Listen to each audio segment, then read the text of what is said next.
And Money News is next with Kris McCusker from 680 News. And as we mentioned earlier in the show, Hurricane Harvey is taking aim at Texas right now. Lots at stake in the oil industry and maybe even gas prices too.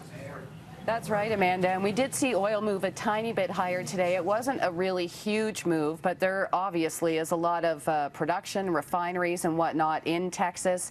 Now, I spoke to Roger McKnight at Enpro International today, and what he explained to me is that there's some concern the Colonial Pipeline could be shut down. This is a pipeline that goes from Houston all the way up into New York State.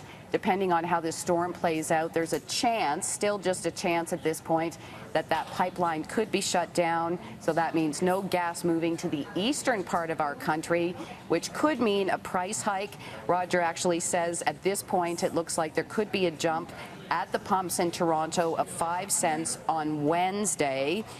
So maybe fill up over the weekend just in case. Fill up after that big fight for sure. Well, Kris, a big meeting today of the big money people. That's the central bankers. What's the news there? Well, it's kind of interesting because there was a lot of anticipation going into these speeches today from U.S. Fed Chair Janet Yellen and the ECB Chair Mario Draghi. Turns out they really didn't say much. Janet Yellen didn't have much to say as far as policy going forward. That's really what investors and economists were looking for, while Mario Draghi sort of expressed some concerns, I guess, around protectionism. This afternoon, we did hear from the U.S. Treasury Secretary. He says the debt ceiling will be raised. The U.S. will pay its bills. There had been some questions around that based on U.S. President Donald Trump's, some of his remarks and some of his tweets. So when all was said and done, not a ton of movement on markets. The U.S. dollar was under pressure, so that was good for the Canadian dollar, and it did close above 80 cents U.S. Okay, well, next let's talk about HBC. I guess it could be going private. That's right. We're hearing reports from Reuters tonight that HBC is carrying out a review of its options, which does include the possibility of going private. Now, last month, Land and Buildings, which actually owns about 5% of HBC, pushed the retailer to look to extract value from its real estate holdings. So it's believed that sort of that movement is what's behind this report tonight. The retailer apparently already working with an investment bank. So on word on this news today, we did see shares in HBC jump by 14%.